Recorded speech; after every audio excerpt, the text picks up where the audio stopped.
Assalamualaikum anak-anak prasekolah. Pelajaran awal bersama Cikgu Baiti hari ini. Jom kita mula. Ada 4 jenis makanan yang kita boleh perhatikan pada gambar ini. Gambar pertama, gambar buah tembikai. Kalau kita lihat buah tembikai, kita boleh ramal, kita boleh teka apa rasanya. Betul kan? Baik, buah tembikai rasanya manis.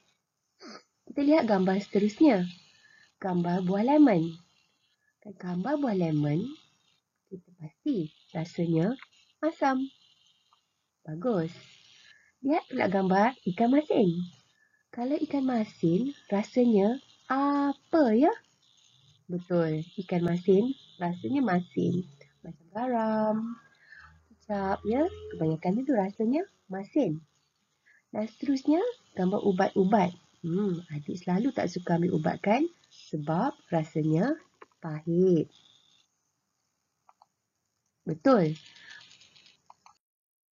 Baik, adik juga dah belajar jenis makanan yang larut dan juga tidak larut dalam air. Contoh makanan yang larut dalam air adalah gula. Gula bila kita masukkan ke dalam air dan kita kacaukan, gula tersebut akan hancur dan hilang. Dan air itu akan jadi rasa manis ya, dia mengubah rasa air tersebut. Begitu juga dengan susu tepung. Bila kita masukkan dalam air, dia bukan setakat mengubah rasa dan mengubah warna air tersebut menjadi warna susu. Begitu juga dengan garam ya. Garam bila kita masukkan ke dalam air, dia akan hilang bentuk garam yang putih-putih garam tu dan air itu akan jadi jernih semula dan akan rasa masin. Baik, itu adalah jenis-jenis makanan yang larut di dalam air. Ada juga makanan yang tidak larut dalam air. Contohnya seperti kacang hijau. Kita letakkan dalam air, bentuknya tetap sama ya, dan rasa air itu juga tak berubah. Begitu juga serbuk teh. Serbuk teh tidak larut dalam air. Walaupun dia mengubah rasa dan warna air tersebut, serbuk teh tersebut tak hancur ya. Dia masih lagi ada dalam air tersebut. Okey?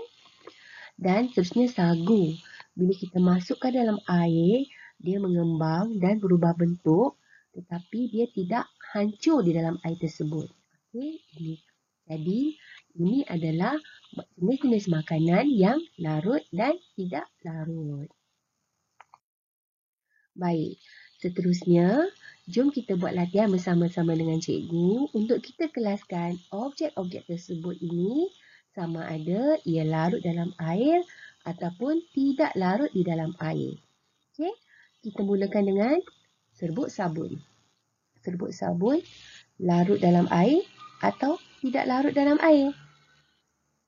Ya, jawapannya larut dalam air. Okey. Terusnya, batu. Kalau batu larut tak dalam air? Betul, dia tak larut dalam air. Seterusnya, madu. Madu larut tak? Ya, madu larut dalam air. Macam mana pula dengan minyak? Minyak larut atau tidak larut? Minyak tidak larut dalam air. Dia akan bertakung ya di atas permukaan air tersebut. Gula larut tak dalam air? Ya, gula larut dalam air. Bagaimana pula dengan senduk adik? Senduk yang kita guna untuk mengacau air tu larut tak? Ya, dia tak hilang ya, dia tidak larut di dalam air. Bagus, semua dah dapat. Kena pasti sama ada objek larut ataupun tidak larut di dalam air. Baiklah, cikgu harap selepas ni adik-adik boleh sediakan beberapa bahan yang cikgu tunjukkan di gambar ini untuk kita buat eksperimen. Eksperimen kita ialah proses awet telur ayam. Kalau adik-adik ada telur itik pun bagus juga. Tapi kebanyakannya sukar nak mencarikan telur itik, jadi boleh je guna telur ayam. Baik, eksperimen ini adik jalankan di rumah dengan bantuan ibu dan ayah. Okey? Dan proses awet telur ayam ini akan berlangsung dalam masa yang lama iaitu 14 hari. Dan sebelum kita buat eksperimen ini, cikgu minta adik-adik perlu sediakan 4 bahan ini. Yang pertama, telur ayam. Okey, 2 biji atau 3 biji telur ayam. Kedua, 1 cawan garam, ya. Dan kemudian 3 cawan air dan juga bekas plastik. Bekas plastik ni adik boleh recycle bekas kuih raya kan? Yang mana kuih raya dah habis, kita guna bekas plastik itu untuk kita buat eksperimen ini. Baik, setelah adik siap membuat proses awal untuk menghasilkan telur masin tersebut, adik juga perlu tulis label untuk dilekatkan pada balang berisi telur masin tersebut. Pertama, adik perlu kenal pasti tarikh buat dan juga perlu juga kita kira tarikh siapnya. Tarikh buat adalah tarikh adik siap menghasilkan telur masin. Okey. Kemudian untuk menentukan tarikh siap, iaitu tarikh telur masin tersebut telah awet, ialah dengan mengira 14 hari bermula dari tarikh buat.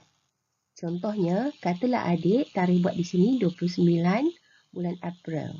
Jadi, adik dah tandakan hari yang pertama.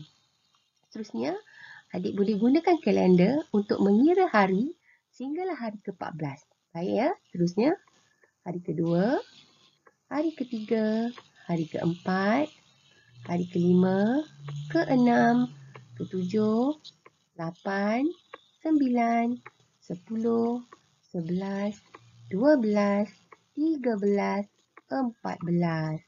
Jadi, hari terakhirnya jatuh pada 12 hari bulan 5. Ya. Jadi, tarikh buat dan tarikh siap ini bergantung kepada keadaan tarikh semasa yang adik buat. Kalau adik buat hari ini, adik letak tarikh hari ini. Tapi kalau adik buat esok atau lusa, buat tarikh yang adik buat tu ya.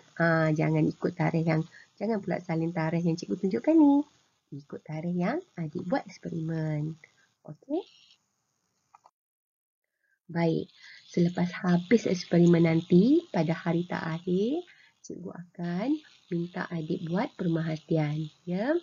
Cikgu akan sediakan satu lembaran untuk adik isi. Yang pertama, adik perlu tulis nama dan kemudian adik perlu tandakan mengikut hasil eksperimen. Maksudnya, telur yang adik hasilkan tersebut perlu direbus dan adik perlu rasa. Itu saja daripada cikgu. Harap semua anak-anak murid cikgu akan mencuba eksperimen ini. Ya? Dan sama-sama kita tunjukkan hasil eksperimen ini 14 hari lagi. Okey. Terima kasih semua. Bye.